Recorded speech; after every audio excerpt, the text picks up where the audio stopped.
Office রুমের ভিতর ভয়ার্ত চেহারায় দাঁড়িয়ে আছে আরব। চেয়ারে বসে টেবিলের উপর রাখা ল্যাপটপের দিকে মন দিয়ে তাকিয়ে রুদ্র কিছু একটা দেখতে ব্যস্ত। আরব, কাজগুলো আমাকে সাবমিট করার আগে নিচে একবার ভালো করে চেক করে নিয়েছিলিস? কাপা কাপা গলায় আরব উত্তর দিল, হ্যাঁ স্যার, আমি তো চেক করে নিয়েছিলাম। রুদ্র ল্যাপটপের দিকে তাকিয়ে থেকেই বলল, তাহলে একটা কাজ কর, আজ বরং হাফ ডে নিয়ে নে। কেন স্যার? একটা ভালো চোখের ডক্টর দেখিয়ে নে, কারণ তোর চোখে গন্ডগোল আছে। সরি স্যার, আমি আরেকবার চেক করে পাঠাচ্ছি আপনাকে। কতক্ষণ লাগবে? লাঞ্চের আগেই করে দেব। শিওর? আরব একবার ভালো করে তাকালো রুদ্রর দিকে, কারণ এই অফিসে এই মানুষটা সব থেকে কাছে থেকে কাজ করে ও, তাই এই শিওর বলার টোনটার সাথে খুব ভালো করেই পরিচিত আরব। রুদ্র সেক্রেটারি হিসেবে ও এই অফিসে আছে প্রায় 3 বছর ধরে। তখন রুদ্র নিজের রাজনৈতিক পদে অফিসিয়ালি না এলেও এই পার্টির ম্যাক্সিমাম কাজটা ওর আন্ডারেই হতো। অঘোষিত রাজার রাজত্ব আর এই সামান্য একটা ইলেকশনের ফলাফলের উপর নির্ভরশীল হয় না। মানুষটা ঠিক কোন সময়ে কি ভাবনা চিন্তার মাধ্যমে কি কথা বলে সেটা এত বছরে খুব ভালো করে জেনে গেছে আরব। তাই রুদ্রর এই সামান্য প্রশ্নের উত্তর না দিয়ে আরব তাকিয়ে রইল ওর দিকে। কি হলো বল, শিওর? না মানে, এর মধ্যে আবার মানেটা কোথা থেকে এলো? লাঞ্চের আগে করে দিতে পারবি কি? একটা টাইম দে আমায়, যার মধ্যে করে দিতে পারবি। কিন্তু সেই সময়ের মধ্যে করে দিতে না পারলে রিজাইনটা কিন্তু দিতে হবে। এবার ভেবে দেখ। আরব জানতো এই শিওর এর পিছনে এইরকমই কিছু একটা শর্ত নিশ্চয়ই আছে। ভুল করলে এত সহজে তো ছাড় পাওয়া যায় না মানুষটার থেকে। উদ্বিগ্ন কণ্ঠে জবাব দিল আরব। 3:30, দুপুর 3:30-এর মধ্যেই আমি পাঠিয়ে দিচ্ছি আপনাকে। ঠিক আছে, কিন্তু 3:30 মানে কিন্তু 3:30ই। মনে থাকবে স্যার। Now get out. আরব বেরিয়ে যেতে দরজায় একটা ছোট্ট নক করে ভিতরে ঢুকে এলো মীরা। রুদ্র, এটা কালকের ফাইলটা। যে প্রবলেমগুলো ছিল আমি চেক করে ঠিক করে দিয়েছি। আর যে টাকাটা স্যাংশন হওয়ার কথা ছিল ওটা প্রসেস হয়ে গেছে। আমি পুরোটার একটা ফাইল বানিয়ে দিয়েছি, একবার দেখে নেবে। রুদ্র ল্যাপটপেই মুখ গুজে রেখে বলল, টেবিলের উপর রেখে যাও, আমি ব্যস্ত আছি, পরে দেখে নেব। মীরা টেবিলের উপর ফাইলটা রেখে দিয়ে ঠায় দাঁড়িয়ে রইল ওখানে। রুদ্রর অস্থির চোখ দুটো ল্যাপটপের স্ক্রিন জুড়ে অধৈর্যতার সাথে এদিক ওদিক ঘোরাফেরা করছে। মীরা এখনো দাঁড়িয়ে আছে বুঝতে পেরে রুদ্র মুখ না তুলেই জিজ্ঞাসা করলো, আর কিছু বলার না থাকলে এখান থেকে যেতে পারো। আসলে ভাবছিলাম একদিন সবাই মিলে রঘুনাথ মন্দিরে পুজো দিতে গেলে কেমন হয়। না মানে, সামনেই তোমার বিয়ে, আর কাল এইভাবে এঙ্গেজমেন্ট রিংটা হারিয়ে যাওয়াটা। রুদ্র যেন মীরার কোনো কথা শুনতেই পেল না।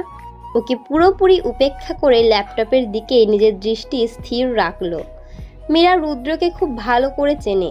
এই মুহূর্তে রুদ্র যে এখানে ওর উপস্থিতি উপেক্ষা করতে চাইছে সেটাও ও ভালোই করেই বোঝে। রুদ্র, মীরার শান্ত আওয়াজে রুদ্র ল্যাপটপের উপর থেকে চোখ সরিয়ে তাকালো মীরার দিকে। ওই কঠিন দৃষ্টির দৃঢ়তা সহ্য করার ক্ষমতা সবার মধ্যে নেই। একটু গম্ভীর গলাতেই জিজ্ঞাসা করলো, what do you want Meera? সরাসরি বলো, ঘুরিয়ে মিছিয়ে কথা শুনতে আমি অভ্যস্ত নই। রুদ্রর মেজাজের পরিবর্তন স্পষ্ট লক্ষ্য করছিল মীরা। কোনো রকমে একটা শুকনো ঢোক গিলে ভয়াতুর আওয়াজে বলার চেষ্টা করলো, আসলে আমি ভাবছিলাম একটা শুভ কাজের জন্য এটা ভালো হতো। আর বিয়ের শপিংটাও। এবার রুদ্র চেয়ারে সোজা হয়ে পায়ের উপর পা তুলে বসে মাথাটাকে সামান্য হেলিয়ে দিল চেয়ারের উপর।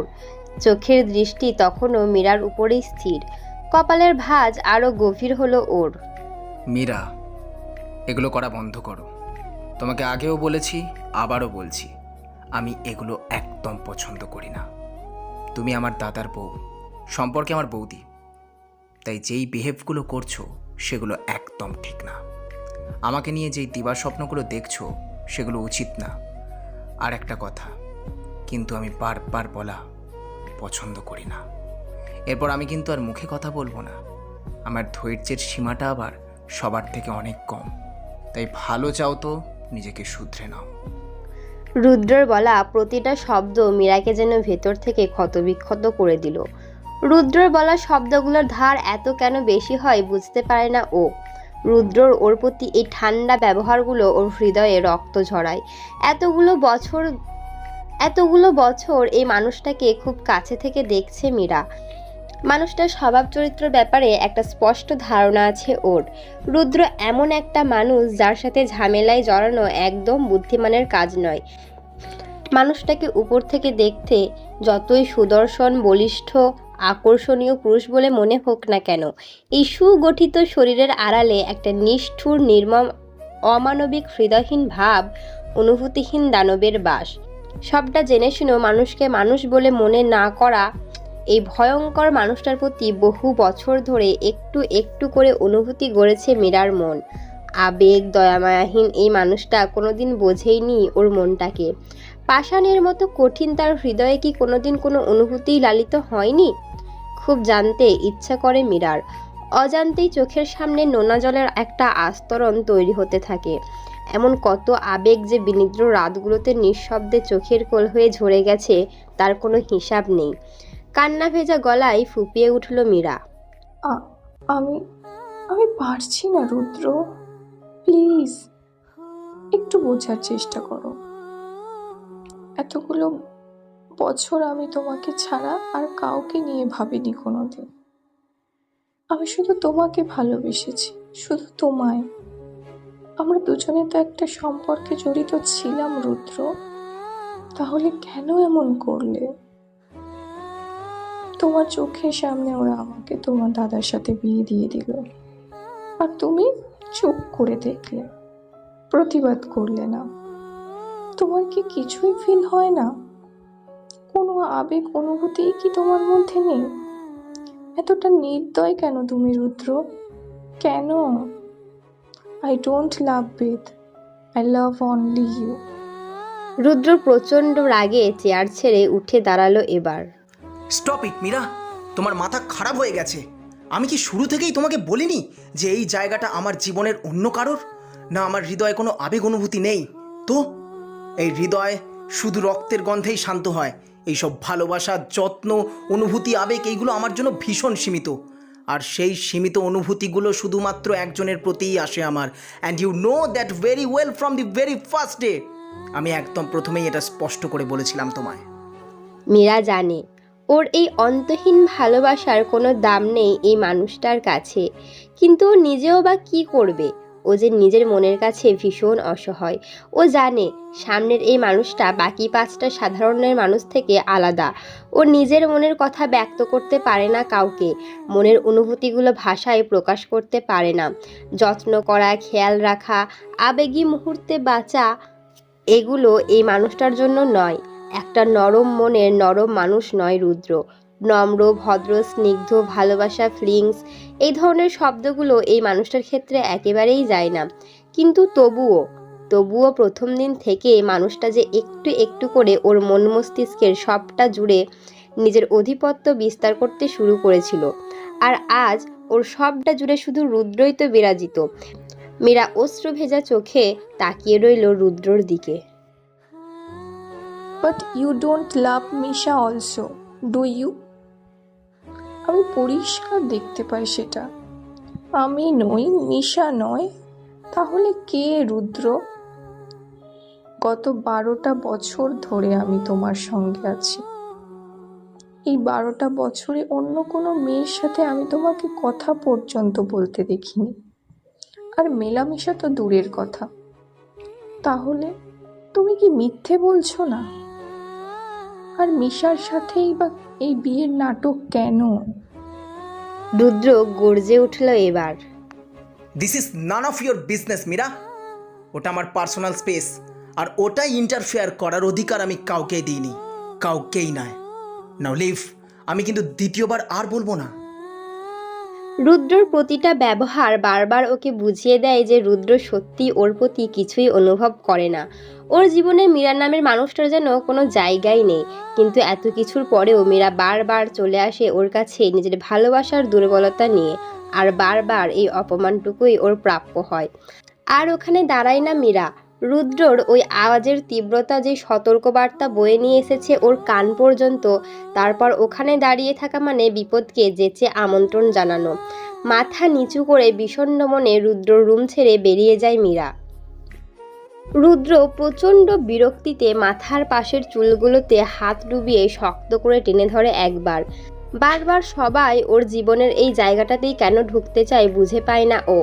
ঝিনুক নামের এই জায়গাটা ওর জীবনে ভীষণভাবে সেন্সিটিভ একটা পার্ট।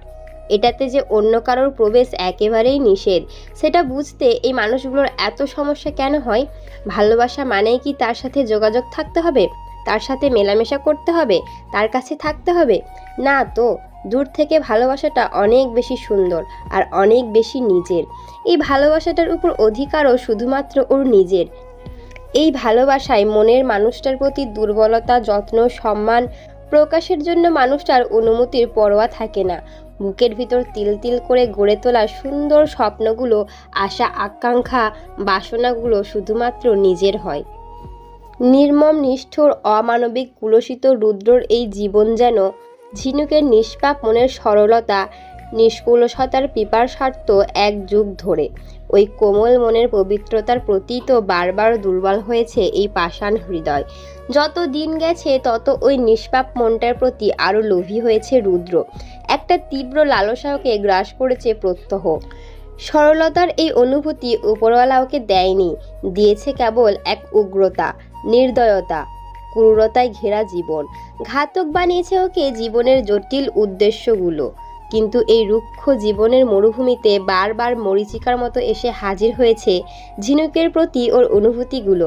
12টা বছর ধরে চোখের সামনে ঝিনুককে যত দেখেছে ওর অনুভূতিগুলো যেন আরও তীব্র হয়েছে ওর প্রতি। এই একতরফা ভালোবাসাকে পরিণত পর্যন্ত পৌঁছানোর জন্য আজ ওর মন মস্তিষ্ক ভীষণভাবে মরিয়া। ওর অনুভূতিগুলো এতটাই গাঢ় হয়েছে যে কোনো মূল্যে আজ ওর ওই মানুষটাকে নিজের জীবনে চাই। ওই পবিত্রতা, সরলতাকে সারাটা জীবন ধরে ও লালন করতে চায় নিজের হাতে। বারবার মেয়েটার জেদের সামনে ও মাথা নত করতে চায়। ওর সকল অবাঞ্ছিত বায়না নিজে মেটাতে চায়। পুরো দুনিয়াকে নিজের পায়ের তলায় আনতে চাওয়া মানুষটার পুরো দুনিয়াটাই যেন ওই একজনের পায়ের নিচেই অবস্থান করে আজকাল। যেই হৃদয় কেবলমাত্র তার জন্যই আকুল, সেই হৃদয়ে অন্য কারোর জায়গা কিভাবে হবে? কোনো দিন হবে না। ঠিক যেমন সেদিনও হয়নি। ঝিনুক চলে যাওয়ার পরের ঘটনা মন মেজাজ সম্পূর্ণভাবে বিগড়েছিল রুদ্রর। কোনো কিছুতে মন বসত না। নিজেকে না তো কাজে ব্যস্ত করতে পারছিল আর না অন্য কিছুতে। সব সময় একটা শূন্যতা যেন জাপটে ধরছিল ওকে। হঠাৎ এই শূন্যতা কিসের? একটা অজানা ভয়ে প্রশ্নটা নিজেকে তখন করেনি রুদ্র।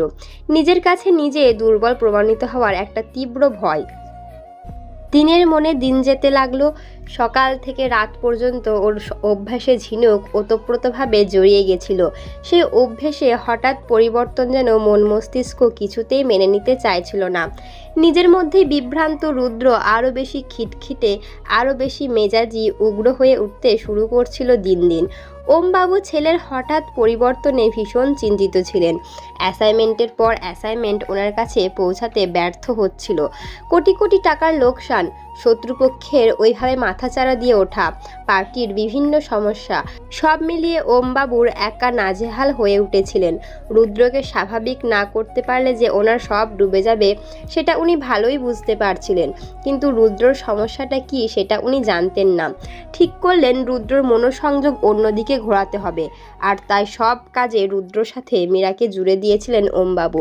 ছোট কাজ হোক কিংবা বড়, অভির জায়গায় হঠাৎই মীরা থাকতে শুরু করেছিল রুদ্রর সাথে। আর্মস ডিলিং হোক কিংবা পার্টির মিটিং, অ্যাসাইনমেন্ট রিসিভ হোক কিংবা নাইট ক্লাব, সব জায়গাতেই মীরা আর রুদ্রকে একসাথে দেখা যেত। কিন্তু কোনো লাভ হলো না। এমন এক শূন্যতা যা এইভাবে মেটার ছিল না কোনো দিনই। এই একসাথে থাকাটাকে মীরা ভুল বুঝে বসে। একদিন নিচে থেকে এগিয়ে এসে রুদ্রকে নিজের মনের কথা বলে বসে মেয়েটা। রুদ্র এমনিই ঘেটেছিল ভিতর ভিতর। অপ্রত্যাশিত ওই প্রস্তাব প্রত্যাখ্যান করতে দ্বিতীয়বার ভাবতে হয়নি ওকে, কিন্তু এতে মীরা থেমে থাকেনি। রোজ সকাল সন্ধ্যা চোখের জলে নিজের ভালোবাসার আর্জি নিয়ে হাজির হতো রুদ্রর কাছে। রোজকার ওই একই কান্নাকাটিতে প্রচণ্ড বিরক্ত রুদ্র 2 দিন সময় চেয়েছিল ভাবার জন্য, আর ওটাই হয়তো জীবনের সব থেকে বড় ভুল ছিল ওর, যার মাসুল আজও দিতে হচ্ছে ওকে এই মেয়েটাকে সহ্য করে। ওই 2 দিনে রুদ্র নিজেকে অনেক প্রশ্ন করেছিল, কেন এই শূন্যতা, কেন জীবনের হঠাৎ এই অস্থিরতার আগমন, কেন অভ্যাসের এই পরিবর্তনকে মেনে নিতে পারছে না ও, কেন দুর্বল লাগছে ও নিজেকে এত, কি হারিয়ে ফেলেছে ও যার জন্য বুকের ভিতর এই চাপা কষ্টটা হচ্ছে ওর, কেন মনে এই অবাঞ্ছিত বিষণ্ণতা, কেন কোনো কাজে মন লাগাতে পারছে না ও, জানা কাজগুলোতে এরকম ভুল কেন হচ্ছে বারবার, কেন সারাদিন ধরে শুধু রাতের অপেক্ষায় থাকে এই মন, কেন মনে হয় শুধু ঘুমিয়ে থাকলেই শান্তি পাবে ও। আর অদ্ভুতভাবে এই 2 দিন করা সব প্রশ্নগুলোর উত্তর ছিল শুধু একটাই, ঝিনুক। বারবার কয়েকশোবার একই প্রশ্ন করেছিল নিজেকে রুদ্র, আর বারবার শুধু একটাই উত্তর পেয়েছিল ও, ঝিনুক ঝিনুক ঝিনুক। মনের সমস্ত অনুভূতিগুলো সেদিনই পরিষ্কার হয়েছিল ওর। একটা ছোট্ট নিষ্পাপ মেয়ে যে অবশেষে ওকে হারিয়েই দিল সেটা বুঝতে পেরেছিল রুদ্র। তবে এই হারকে সেদিন ও সাদরে হাসি মুখে স্বীকার করে নিয়ে ছুটে গেছিল রাতের অন্ধকারে নিজের প্রণয়িনীর কাছে।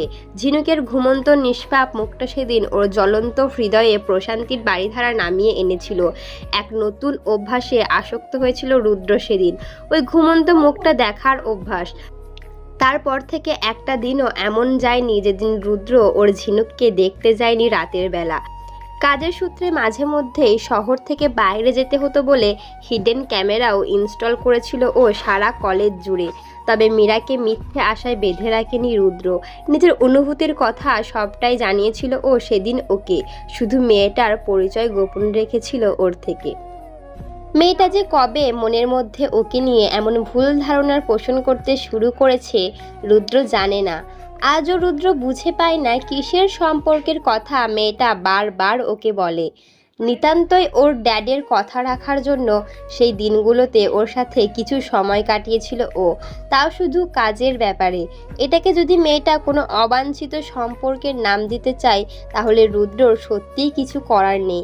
মেয়েরা যেই সম্পর্কের দাবি ওর কাছে রাখছে সেই সম্পর্ক, সে আকর্ষণ, মনের সেই টান ও শুরু থেকে আজ পর্যন্ত শুধু একজনের প্রতি অনুভব করে, আর সেটা শুধুমাত্র ঝিনুক। কিন্তু মেয়েটা গেল কোথায়? অনেকক্ষণ ধরেই ল্যাপটপের স্ক্রিনের উপর নজর রেখে বসেছিল রুদ্র। বাড়ির প্রতিটা কোণায় লাগানো সিসিটিভি ক্যামেরাগুলো ভালোই কাজ করছে, সব কটার ফুটেজ আসছে ওর কাছে, কিন্তু একটাতেও ঝিনুকের দেখা নেই। ওই মেয়েটা রন্ধ্রের সাথে পরিচিত। মেয়েটা এতটা শান্ত মোটেই নয় যে চুপচাপ নিজেকে ঘরে আটকে নিয়ে বসে থাকবে। কিছুতে একটা গন্ডগোল নিশ্চয়ই আছে। টেবিলের উপর রাখা মোবাইলটা হাতে তুলে অভিকে কল করতেই যাবে এমন সময় অফিস রুমের দরজায় হালকা নক হওয়ার শব্দ হলো। Come in. দরজাটা হালকা ঠেলে ভেতরে ঢুকলো মিশা। রুদ্র মোবাইলের উপর থেকে চোখ তুলে এক ঝলক দেখলো মিশার দিকে, তারপরেই চোখটা আবার নামিয়ে নিল মোবাইলে। ইউ আর 20 মিনিটস লেট কামার্সদের আমার অফিসে কোনো জায়গা নেই, সো ইউ ক্যান লিভ। রুদ্রর এমন ব্যবহারে এখন অভ্যস্ত মিশা, তাই বিন্দু মাত্র অবাক না হয়ে অপরাধীর মতো মাথা নিচু করে অনুরোধের সুরে বলল মিশা, আই এম সরি রুদ্র, আসলে ঝিনুকের নাম শুনেই চমকে উঠল রুদ্র। বেশ উত্তেজিত হয়ে সাথে সাথেই জিজ্ঞেস করলো, ঝিনুক? কি হয়েছে ঝিনুকের? না তেমন কিছু হয়নি। আসলে ও বায়না করছিল আমার সাথে শপিং যাওয়ার, তারপর কিছু দূর আসতেই হঠাৎ পেট ব্যথা শুরু হয়ে গেল ওর। কে জানে কি খেয়েছে কাল। বললাম আমার সাথে হাসপাতাল। মিশাকে মাঝপথেই থামিয়ে দিল রুদ্র। 1 মিনিট, মানে ঝিনুক তোমার সাথে গাড়ি করে গেটের বাইরে বেরিয়েছিল? মিশা রুদ্রর এমন মাথা মুন্ডহীন প্রশ্ন শুনে আর ওর প্রতিক্রিয়া দেখে বেশ অবাক হলো। হ্যাঁ, বাইরে না এলে যেত কি করে। ঝিনুকের পরিকল্পনা রুদ্রের বুঝতে আর বাকি রইল না। এতবার বারণ করা সত্ত্বেও মেয়েটা আবার কথার অবাধ্য হলো ওর। বারবার ওর কাছে থেকে এভাবে পালাতে চাওয়ার ব্যাপারটা কিছুতেই হজম করতে পারছে না রুদ্র। ঝিনুককে ঘিরে যে কোনো ঘটনায় ওর মস্তিষ্কে একটা বিশেষ জায়গাকে ট্রিগার করতে শুরু করে, আর ঠিক তখনই ভিতরের উগ্র সত্তাটা ভীষণভাবে জেগে উঠতে থাকে। নিজেকে নিয়ন্ত্রণের বাইরে যাওয়া থেকে কিছুতেই আটকাতে পারে না রুদ্র। এইবারও সেটাই হলো ওর সাথে। হাতের মুঠো শক্ত হয়ে এলো, চোয়ালের পেশি টান টান। ওর ভিতরের ক্ষোভের উত্তাপে পুরো অফিস রুমটা যেন উত্তপ্ত হতে শুরু করেছে। রুদ্রর চোখে মুখের প্রতিক্রিয়া দেখে একটা শুকনো ঢোক গিলল মিশা। রুদ্র, সব ঠিক আছে তো? Anything wrong? রুদ্র শক্ত হয়ে আসা মুঠোটাকে টেবিলের উপর সজোরে আঘাত করে আক্রমণাত্মকভাবে এগিয়ে গেল মিশার দিকে। কাকে জিজ্ঞেস করে তুমি ওকে নিয়ে বাড়ির বাইরে বেরিয়েছিলে? জবাব দাও। রুদ্রকে আগেও রেগে যেতে দেখেছে মিশা, কিন্তু আজকের এই ক্রোধ যেন আলাদাই আগুন জ্বেলে দিয়েছে ওর ওই হিংস্র চোখ দুটোতে। এরকম গর্জন আগে কোনোদিন শোনেনি মিশা। রুদ্রর গলায় রীতিমতো শিউরে উঠল ও। রুদ্রকে এতটা রেগে যেতে দেখে মিশার গলা থেকে যেন আওয়াজই বের হতে চাইছে না। চুপ করে ভয়ের তো দৃষ্টিতে একভাবে ও তাকিয়ে রয়েছে রুদ্রর দিকে। রুদ্রর এভাবে অকারণে রেগে যাওয়ার কারণটা কিছুতেই বুঝতে পারছে না ও। আর মিশাকে চুপ করে থাকতে দেখে রুদ্রর মেজাজ যেন আরও গরম হতে শুরু করলো। রীতিমতো চিৎকার করে উঠল ওর উপর। কি হলো? জবাব দাও। কাকে জিজ্ঞেস করে তুমি ঝিনুককে বাড়ি থেকে বাইরে নিয়ে গেলে? আমি আসলে, ও বলছিল গিফট কিনতে। রুদ্রর মাথায় যেন আগুন জ্বলে উঠল। এই লোভী মেয়েটা নিজের লোভের জন্য ওর ঝিনুককে আবার ওর কাছে থেকে দূরে পাঠিয়ে দিল। সারাদিন শুধু গিফট, দামি দামি জামা কাপড়, জুয়েলারি, বিলাসবহুল জীবনশীল, পার্টি, আউটিং, এইসবের বাইরে যেন কিচ্ছু বোঝে না এই মেয়েটা। আর আজ নিজের লোভের জন্য ঝিনুককে। প্রচণ্ড রাগে নিজের হিতায়িত জ্ঞান বুদ্ধি হারালো রুদ্র। মিশা কিছু বুঝে ওঠার আগে রুদ্র এগিয়ে এসে শক্ত হাতে গায়ের জোরে মিশার গলাটা টিপে ধরে ওকে ঠেসে দিল দেওয়ালের সাথে। লোভ না? খুব লোভ। গিফটের জন্য তুমি ওকে গেটের বাইরে বার করে দিলে। তুমি জানো আজ কতগুলো বছর পর ও ফিরেছিল বাড়িতে? একটা সুযোগ ছিল, মাত্র একটা, সেটাও তোমার জন্য। কেন কেন মিশা, কেন? রুদ্রর মুখ থেকে বেরোনো প্রতিটা শব্দ মিশাকে একটু একটু করে বিস্ময়ের শিখরে ঠেলে দিচ্ছিল। এই মুহূর্তে ও যদি এরকম পরিস্থিতিতে না থাকতো তাহলে হয়তো রুদ্র বলা কথাগুলো নিয়ে আরও একটু ভাবনা চিন্তা করত, বোঝার চেষ্টা করত রুদ্র ঠিক কী বলতে চাইলো। কিন্তু গলার উপর রুদ্রর কঠিন হাতের চাপটা ও আর নিতে পারছিল না। দম বন্ধ হয়ে আসছিল ওর। দু হাত দিয়ে রুদ্রর হাতটাকে ছাড়ানোর বৃথা চেষ্টা করতে করতে ক্লান্ত হয়ে পড়ল মিশা। প্রচণ্ড কষ্টে চোখের কোণ বেয়ে গড়িয়ে পড়া নোনা জলগুলো আজ ভীষণভাবে অবহেলিত মনে হচ্ছে ওর। রুদ্র এর আগেও অনেক কিছু নিয়ে রাগারাগি করেছে ওর উপর, কথা শুনিয়েছে, চিৎকার করেছে, অপমানও করেছে, কিন্তু এইভাবে গায়ে হাত তোলেনি কোনো দিন। রুদ্রর ভেতর যে আবেগ অনুভূতি কিছুই নেই সেটা মিশা জানে, কিন্তু এই অমানবিকতার থাবা যে কোনোদিন ওর উপরে এসে পড়বে সেটা হয়তো আশা করেনি ও।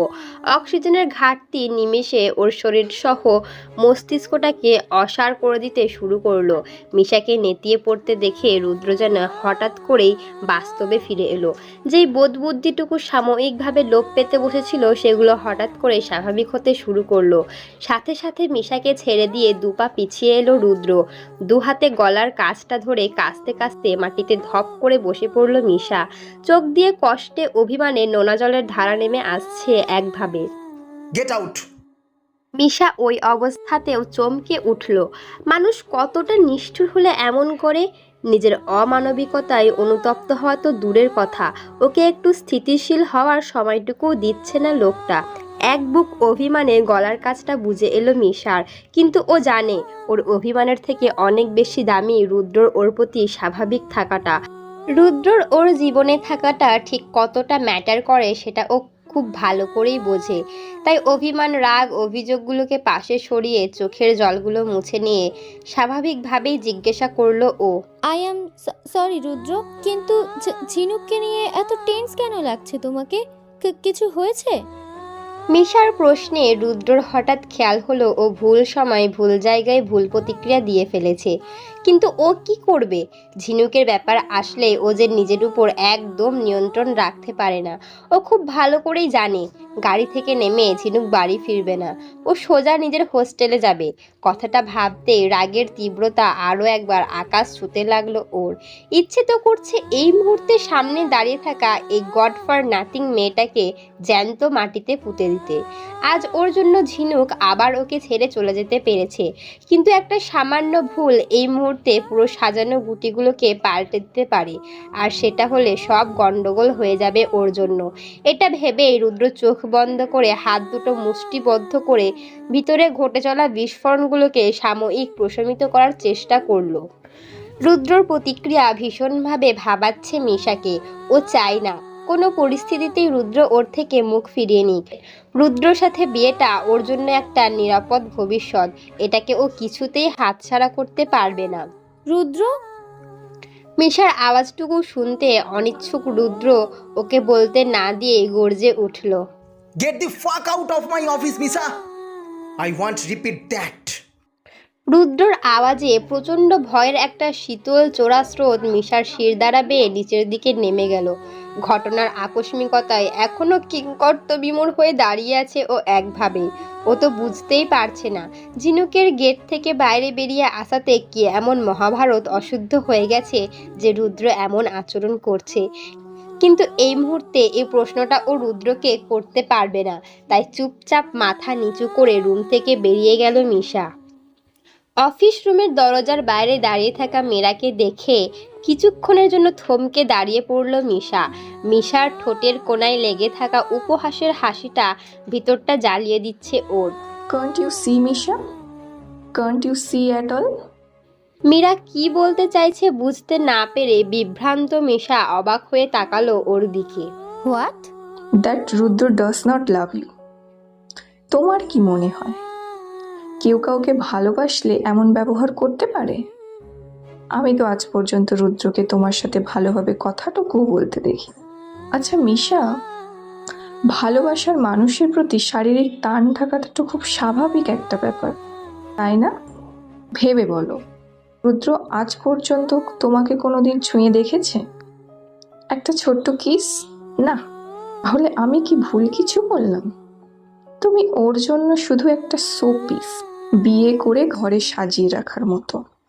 রুদ্রর মতো মানুষের শারীরিক চাহিদা তোমার মতো মেয়ের মধ্যে মেটার কথা নয়।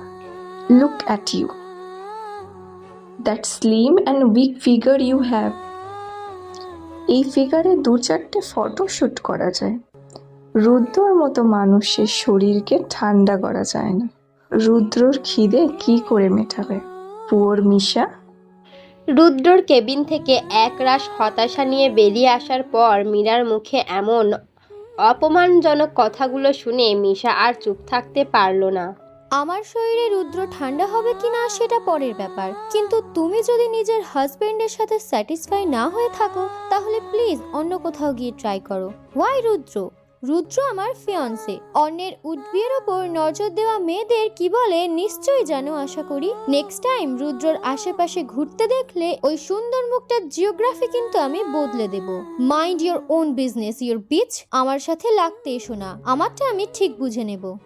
ওদিকে মিশা রুম থেকে বেরিয়ে যেতেই রুদ্রর ভিতরে চেপে রাখা তীব্র রাগ, অস্থিরতা, উদ্বিগ্নতা, হেরে যাওয়ার মতো তিক্ত অনুভূতিগুলো যেন একসাথে ঠেলে একটা বিকট আর্তনাদ হয়ে বাইরে বেরিয়ে এলো। না ঝিনুক, এইবার আর নয়। আর পালিয়ে যেতে তো দেব না আমি। 12 বছর আগে করা ভুলটার পুনরাবৃত্তি এইবার আর হবে না। তোমায় ফিরতেই হবে আমার কাছে, শুধুমাত্র আমার কাছে।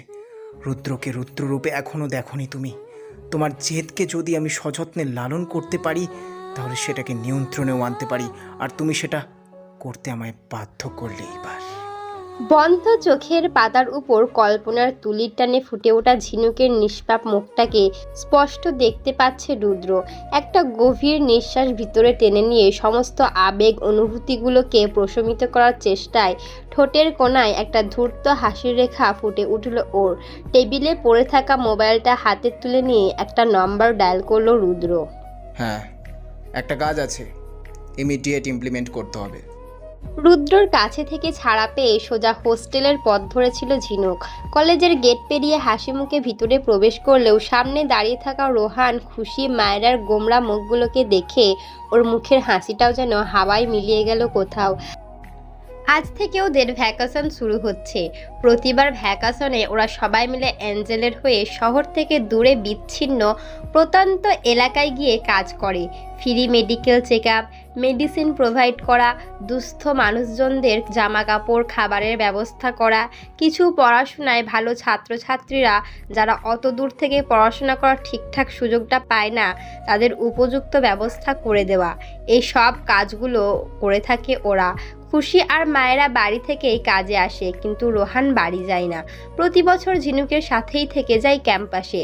ওদের এনজিও অ্যাঞ্জেল এর ফাউন্ডার শেখর সিংহানিয়াকে এই সময় এখানে উপস্থিত দেখেই ঝিনুক বুঝলো কিছু একটা সমস্যা তো অবশ্যই হয়েছে। শেখরদা, তুমি এখানে? কিছু সমস্যা হয়েছে নাকি? দুর্জয় দূরে দাঁড়িয়ে একটা পেপার হাতে নিয়ে মন দিয়ে কিছু দেখছিল। ঝিনুকের আওয়াজ শুনে এগিয়ে এলো ওদের দিকে। সমস্যা তো বটেই। তোর ইচ্ছা অনুযায়ী আমরা যে ব্লাড ব্যাংক খোলার চিন্তা ভাবনা করছিলাম সেটা আপাতত স্থগিতাদেশ লেগেছে। দেখ, ব্লাড ব্যাংকটা তো আর মুখের কথা নয়, তার জন্য প্রচুর টাকার প্রয়োজন।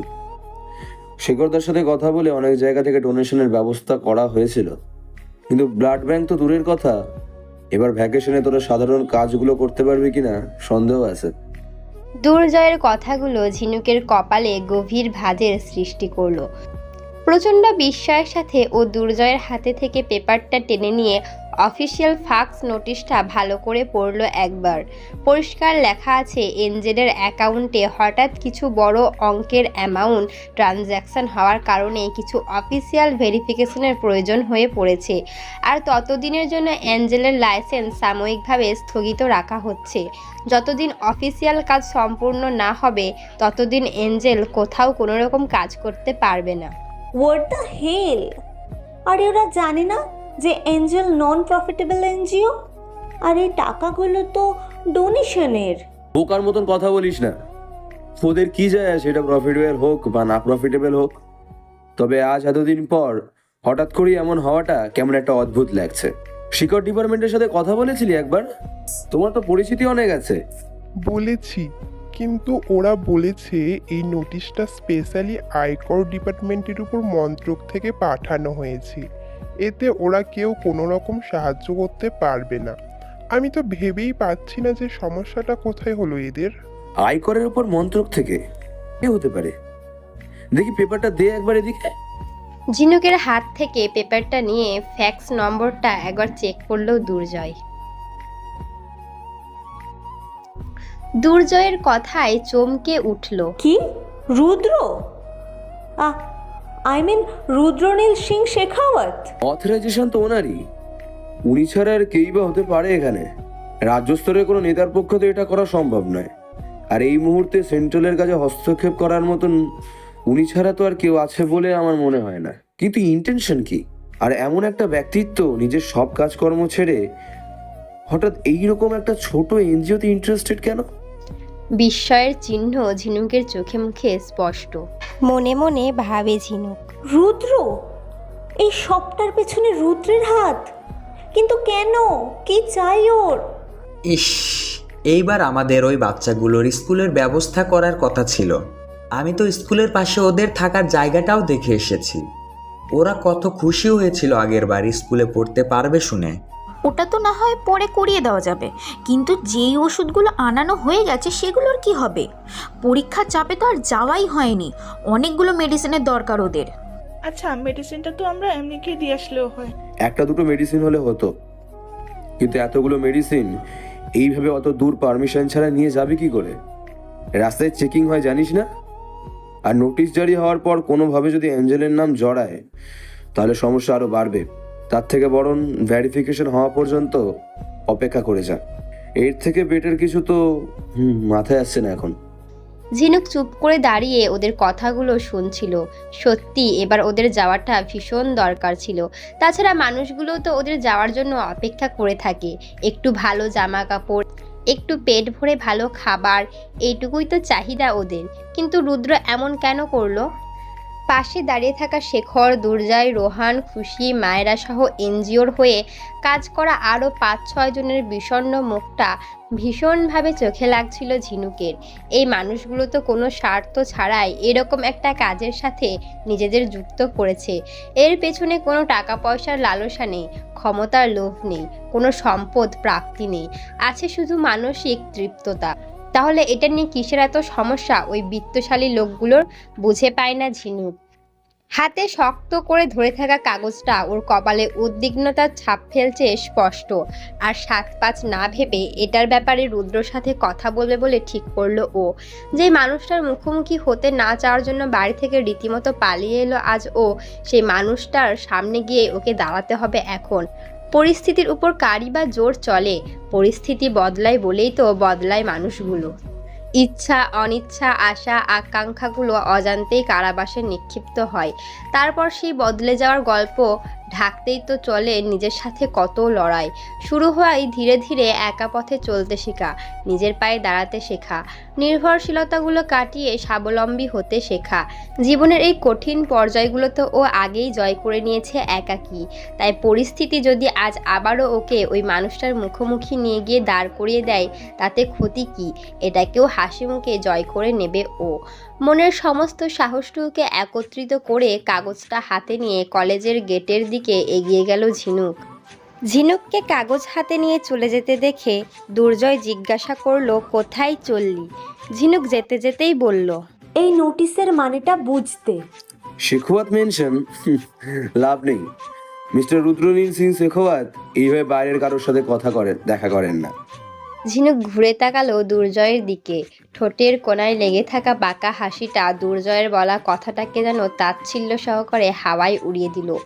বাঁ হাতের অনামিকার উপর চেপে বসে থাকা আংটিটার দিকে এক ঝলক তাকিয়ে দৃঢ় আওয়াজে উত্তর দিল ঝিনুক, চিন্তা নেই, কারোর সাথে দেখা করেন না তো কি হয়েছে, আমার সাথে অবশ্যই করবেন, আসছি আমি। ঝিনুকের উত্তরে ওখানে দাঁড়িয়ে থাকা মানুষগুলো তাজ্জব বনে গেল। দুর্জয়দা, তোমার জানা কোনো ভালো সাইকাইট্রিস্ট আছে গো? কেন, তোর আবার কি হলো? আমার না, ঝিনুকের। ওকে একবার চেক আপে নিয়ে যাব ভাবছিলাম। খুশির কথা শুনে তেলে বেগুনে জ্বলে উঠল রোহান। নিজের পেটটা আগে দেখা, তোর পেটের মধ্যে কোন রাক্ষসের বাস সেটা আগে চেক কর, ওর মাথা পরে দেখাবি। এই তোর কি রে, তোকে কিছু বলেছি নাকি? তোর গায়ে এত জ্বালা লাগে কেন সব সময়? আর আমার পেটে কোনো সমস্যা নেই। সেটা সারা কলেজ জানে। জানিস তোকে কেন ক্যান্টিন আগে ঢুকতে দেওয়া হয় না? কারণ তাহলে বাকি আর কেউ খাবার পাবে না তাই। এই তোরা থামবি? আচ্ছা, ও যখন বলছে তখন একবার গিয়ে দেখুক না। তোরা বরং ওপিডিতে হেল্প কর গিয়ে। শেয়ার কার থেকে নেমে ঝিনুক দ্রুত পায়ে এগিয়ে এলো রুদ্রর অফিসের সামনেটায়। রাস্তায় আসার পথে ও অনেকবার অভির নম্বরে কল করেছিল, কিন্তু অভি রিসিভ করেনি। রুদ্রর নাম্বার ওর কাছে ছিল না, না হলে কলেই কথা বলে নিত, এখানে আসতো না। মনের সবটা সাহস জুটিয়ে এই পর্যন্ত এসে পৌঁছালেও এখন সামনের দরজাটা ঠেলে ভিতরে প্রবেশের সময় ঝিনুকের মাথার ভিতরটা যেন ঠান্ডা হয়ে আসছে। চোখের সামনে পুরো বিশ্ব ব্রহ্মাণ্ড যেন গোল গোল ঘুরতে শুরু করলো ওর। ইচ্ছা তো করছে এখান থেকে এক ছুটে পালিয়ে যেতে, কিন্তু উপায় কি? এই নোটিশটা যে করে হোক সরাতেই হবে ওকে। গ্রামের মানুষগুলো যে ওদের আশায় বসে আছে। কাচের দরজার এপারে ওপারে যাতায়াত করছে বহু মানুষ, সকলে নিজের নিজের কাজ নিয়ে এসেছে এখানে। যাতায়াতের ওই ব্যস্ত রাস্তার মাঝেই মাথা নিচু করে দাঁড়িয়ে কোইন্সিকোয়েন্সগুলো ভাবতে লাগলো ঝিনুক। রুদ্র ওকে দেখলে যদি জোর করে বাড়ি নিয়ে গিয়ে আটকে রাখে, দড়ি দিয়ে বেঁধে রাখলে, বারণ করার পরেও ওকে না বলে পালিয়েছে আজও, নিশ্চয়ই এতক্ষণে সবটা জেনে গেছে ওই শয়তান ছেলেটা। রেগে নিশ্চয়ই খ্যাপা সার হয়ে আছে পুরো। যদি ওকে এখানে দেখে সবার সামনে একটা চড় মারে, খুব লাগবে। ধুর, মারলে মারবে, তবুও এই নোটিশটার ব্যাপারে ওকে কথা বলতেই হবে। রুদ্র যদি ওকে মারে তাহলে ও রুদ্রকে জোরে কামড়ে দেবে, কিন্তু ভেতরে তো ওকে যেতেই হবে। হ্যালো বন্ধুরা, পরবর্তী পার্ট খুব তাড়াতাড়ি আসবে, তো সবাই অপেক্ষায় থাকো। আর চ্যানেলটি যারা এখনো সাবস্ক্রাইব করোনি তারা পরবর্তী পার্ট দেখার জন্য চ্যানেলটি সাবস্ক্রাইব করে রেখো। ধন্যবাদ সবাইকে, আমাদের সাথেই থেকো।